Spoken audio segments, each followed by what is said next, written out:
Well, good morning everybody, and what a change in the weather. How can this country go from 30 degrees nearly down to 16 the next day? Incredible. But that's good old England for you. Wow, it's a wonder we all haven't got pneumonia or something. Really cloudy and cool day. It's early morning, I still haven't got my net off yet. But the fish all look good, and we shall be going down the big shed and having a look down there, see what's going on down there. I have seen an odd little bit of flicking, nothing too much to be quite honest, and being as they've just had a overdose of ammonia, I suppose that's expected, because after that overdose of ammonia I was expecting some sort of parasite epidemic, because it won't have done their slime coat any good, making life a bit easier for the parasites. But to be quite honest, I don't think I've come out of it too bad. Everybody seems okay, they're all swimming about. Like I say, I've seen the odd flick, but that could have been the ammonia, the effect it had on them.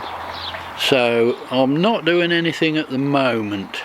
In my panic I did order a sachet of Fluke Solve just in case. I'm hoping I haven't got to use it, to be quite honest, because everybody looks reasonably well. They're eating well, they're swimming around well. I've kept my eye on them, I don't see anything on them. But it's the gills as well, if it's had an effect on them, so time will tell, I should imagine. Sorry about that, there's a blackbird in the tree and I think he's louder than I am. But I love to hear him. He's a lovely old boy. He sits there every morning in that tree shouting about. I don't know what he's on with, but there you go. Anyway, about pond aeration and dissolved oxygen, I think there's a lot of misunderstanding about it, to be quite honest. I think that's what led to my crash. If you remember in my previous video, before the last one, I did change from 100 litre per minute pump and dropped it down to a 65 litre per minute pump. But then we got all that hot weather and it was 30 degrees during the day. So not a good time to cut down on pond aeration. But obviously I didn't realise it was going to get to that sort of temperature. But what I will do is I'll put a link in the description below to a video. It's a Dutchman, and everybody should have a look at this, because I think we're all under a misapprehension on what things actually do for your pond. I mean, most people that run a shower filter think that aerates the pond. Well, I really think you should watch this video and it will explain it all, and he actually does the dissolved oxygen test on his actual video, and I think it's a well entertaining video. People should really watch it. I'll put the link for that down below for you. But everything in the pond seems okay at the moment. As you can see, I've got my hair stones bubbling away now, and the weather's come cold. I don't seem to get it right somehow, but never mind. I'm back on the 100 litre per minute pump. Now I've got everything turned up pretty much flat out, and it's still running quite hot. That's why I changed it in the first place. It does run hot for some reason. It runs really hot when the weather's hot, and that's what was bothering me initially. That's why I did the change, as I say. But I think we got away with it. Everybody seems okay. We've had no casualties. But what we'll do is we'll take a look and see how I'm getting on with this protein skimmer. We'll go down and have a look at that. Well, as usual, as you can see down here guys, we need another tidy up. I'm in a mess again. Well, there you go, it won't take me long to tidy that up. Now, in my last video you might have seen me make this. Now the idea of this was to put on the protein skimmer underneath, so the water came down into here, flowed under that gap down the bottom there, the air rose to the top of the water in here, and then the airless water flowed under there and out here. Now that was the principle of it. But then I got to thinking, what about you guys out there that haven't got a plastic welder? You're not going to be able to make this thing. So I thought, is there anything I can do so that you don't need to use a plastic welder? So I got my brain going. It took me a day or two to come up with it, but what I've actually come up with now is this. Now this is the new idea. Let's get down there and have a look. Now as you can see, the water will travel down the tube, and water will travel down through here and into, this is a 4-inch fitting, a 4-inch T. Water with the air combined will come into here, and the air will obviously try to rise out of the water because air's a gas, it doesn't like staying in water, and the normal water without the air should flow out and back to the pond. So this is a way of doing it without needing a plastic welder, and on this I've used all 4-inch to 2-inch reducers. I'm hoping this will work because it'll make it a lot easier for you guys. There's no welding involved. These have the seals in them already, so there's not a lot of solvent welding in that bit, just your pipe work. These fittings do tend to fit very well in there, so I'm hoping that'll be fine. They seem quite good actually. It seems a good quality T-piece. And then obviously the air will rise up in this section here, and hopefully the skimmer will come out here. I've gone down to inch on that there. That's what I've come up with. Instead of having to plastic weld and make a box section, that's what I've come up with instead. So we'll be giving that a whirl. You can buy them on eBay. They're 4-inch to 2-inch reducers, so that's what I've used on them bits there. Now something else we've got to think of with this protein skimmer is air. Now it's going to be hopefully taking a lot of air out at the bottom here. Now the inflow coming straight from the upflow filter into here isn't going to be bringing any air with it at all. So what we've got to think of is, if it wants air, it's got to be able to draw some from somewhere, and as it is at the moment, there's nowhere for it to draw any air in. So what I've got to do is put something in there so that we can get air drawn into this tube, whatever air we think it needs, it wants. Now I was going to put a 15mm bulkhead in there, but then again I don't want it struggling for air. That's the last thing we want, because it's air that actually makes this work. So just bear with me. What I want to do is I want to try to get a 40mm tank connector in there. It doesn't matter whether it's at the top or bottom. Probably the best bet is the top, so it can draw as much air in as it wants. I don't want it lacking for air at all. So somehow or other I've got to get this into the tube. I think what I shall do is cut the hole, heat it up all the way around, put the bulkhead in and tighten it up by hand so it actually flattens the tube out where this has got to fit. Let it cool down and then fit the bulkhead properly, or tank connector properly. But we've got to get some air into there somewhere, and that's what I've come up with at the moment, unless it changes. Now in my filter house I've obviously got to make it so that the water can flow away, but I want to keep the water level in this up here somewhere, so that I don't get a lot of air going into this section here. I don't want any air in there really, so we want the water level about here somewhere. So I've put the reducer at the bottom, so if there is any air it'll be in the top here and go back into the this section here. But then the water's going to come out. I'm going to turn the 90 up slightly to lift the water level in here, and then I shall pipe on from there.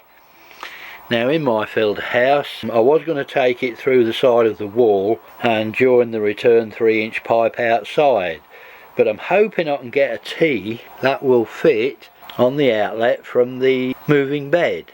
Now let's just take a look at that. Okay, so in the filter house the actual protein skimmer will be standing where that upflow filter is at the moment. The pipe will actually come out here, across here, and I want it to go to the outlet. Now let's just see how we can see round there. I don't know if you can see it. It's a little bit dark in there. Well, you might be able to see it, yeah. that 3-inch pipe there is the return from the moving bed. The camera's flickering a little bit because it's lacking light, but that is the 3-inch return. Now what I want to do is put a T in there. Instead of that rubber straight connector, I want a rubber T, so I'm hoping that the height of that is fractionally lower than the height that we're going to come off there. I have measured it and I think I've got about 1 inch. So I might just have to lift the box I've made to fit these 2 filters. I might have to raise that about 1 inch so that we can actually tap straight in to the outflow of the moving bed. That's the theory of it all, but I'm not going to know until I get it all up here and try fitting it. But that's the idea of it. So obviously then we shall move things around in here. So there's 2 places on this new stand, don't forget. So my actual upflow filter will come this side, and then the protein skimmer will be where this is now. We've just got to go sort of round and across, so the water will flow in this side into the upflow filter, up to the top, across the top, and then down into the protein skimmer, which will combine the 2. So we'll be killing 2 birds with 1 stone. Hopefully we won't need an air pump on it, and the 1 pump will then run the 2 filters, so it's not going to cost any more to run. Like I say, the major thing is getting this outlet sorted out and make sure we can get some sort of drop to the outlet on the moving bed. If not, I'm going to have to take it out the side of the shed and plumb it outside into the pond return. That's the theory of it anyway. That's what I'm going to try to do. We'll just have to see how it all goes when we get around to it, but it's going to be a big job, and I'm going to obviously have to shut the filter down to do it. So I've got quite a bit of work in here to change all this filter for this, but I think it's going to be worth it. The point of it all is, if this new skimmer doesn't work, I shall go back to the old design where we did need air.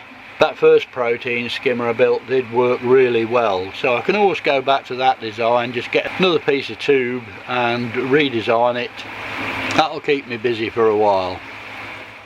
Okay, well, as you can see, I've got my hole cut in the top of the tube, and I don't know whether you'll be able to tell, but I have heated it up all round here with a heat gun just so it could just move, and then put the bulkhead in and just tightened it up gently by hand until it cooled down. So it has just flattened that out slightly so that we can actually get the bulkhead in and it'll fit flat on the actual tube. So that's the air vent, or the air inlet, whatever you care to call it. That's that done. So that should be able to allow it to draw as much air in as it possibly wants. Well, that's about it. I think we're about done. Obviously I haven't solvent welded anything yet, but that's the protein skimmer. Now it's just a matter of getting it plumbed in and see if it works. Will it work is the big question. We can only plumb it in and see, can't we? I can always revert back to my old protein skimmer. I can go back to the old design, but we'll see if this works. I'm quite interested to see how it goes. But we'll give it a whirl anyway. We'll get it up there and get things changed around and get it plumbed in. The fish are all good, and as you can see, the lily's starting to spread out a little bit now. Oh, the sun's just come out. That's lovely. It's been overcast all morning and it's nice to see a bit of sun. Need a bit of a pond vac by the look of it, but apart from that, it's all good. Now, I was just browsing the internet the other day, as you do, having a look round, and I came across a post from a young man. His favourite koi had developed a bent back, and he was asking for help on what he could do for it and how he could cure it. Well, the general consensus of the replies was, there's nothing you can do, we're not sure what causes this, but it does happen, and he will die basically from this condition. Well, poor old boy, I felt sorry for him a bit. It was his favourite koi. I hope he's watching this video, because what I want to show him is this here. Now, believe it or not, this little koi is 11 years old. Koi do get this from time to time. A lot of people say it was probably a power surge on the pump and shocked the fish, but to be honest, I tend to think it's hereditary. It's passed down, but it's still a matter of opinion. Nobody really knows why they go like that. But they told her that it wouldn't last 5 minutes. Well, just in case that lad's watching, the one down there my wife calls Frank, and if by some chance you're watching, we've had him 11 years, and every winter, because I've not been heated till this year properly through the winter, every year we think we're going to lose him through the winter, and he's survived and made every one. Now he comes up feeding with the other fish, he's lively, his dorsal fin on his back's always up, so he's happy, he's not in pain, bless him, and he's got to be a right poor old shape, but it doesn't seem to bother him. Like I say, if I chuck food in, he's up with the others, he won't be pushed about, he feeds well, and he's getting to be a ripe old age for having that complaint. The longer you have koi, the more these things can happen. It's like, where is he? This one that's right down in front of us, believe it or not, the white one, that was a kahaku. Pretty much the same as Chunky colour, and that was a kahaku, and pretty much within the year all his orange had gone and he's now a full white colour. He's a big old boy now. His orange started to fade, and I thought, oh dear, what have we got coming in the pond now? And turned out a real nice fish. He's quite a big size actually. You see him alongside Chunky. Chunky is big, he's 80 centimetres plus I would say, and he's going in the same direction, so you just never know. Over the years you just never know what's going to go on with your fish. But all's good in the pond, all's normal. Well guys, what a right miserable day we've got here today. You can't believe it, and we was enjoying such sunshine, and now we're left with this. Oh dear, never mind. But to cheer you all up, I've got some new slippers. I did actually blow the last ones up, so the wife had to get me a new pair, but I have to say they're not really trendy. They are all-terrain slippers, so I can use them for ponding, but not really outrageous. I don't know what got into her. They're not really blow your mind slippers, but they'll do the job. We seem to have a little bit of a slipper club going here, and I'm getting some pictures of people with slippers. Well, the first I want to show you was sent to me from Derby Koi, Andy at Derby Koi, and he wears these, he reckons. And he's also got Beasley in on the job. Beasley chilling out in his slippers. But I think the queen of all slippers has to go to Lo. She's got some fabulous slippers. Take a look at these, absolutely awesome. It's the best pair of slippers I've seen yet. Absolutely fantastic, Lo, brilliant. And thanks for letting me show them. They do look a bit like you've stepped on a couple of dead koi. Sorry Lo, couldn't resist it. But pop over to these two guys' channels, they're well worth a look. Tell them I sent you, and don't forget to subscribe. But pop along and have a look. Also don't forget, have a look at the link below to the video on pond aeration. Have a look at that, I think you'll find it quite interesting. Well guys, it's nearly 10 o'clock at night. I'm sat out by my pond. I'm having my cup of Horlicks. Horlicks, it ought to be something stronger, but the wife just made it. But I'm just chilling out here watching the koi. Absolutely fabulous. Peaceful and quiet, no builders. Absolutely fabulous. So I'm afraid at this point I'm going to love you and leave you. And you all take care, stay safe, thanks for watching, and as always, happy ponding.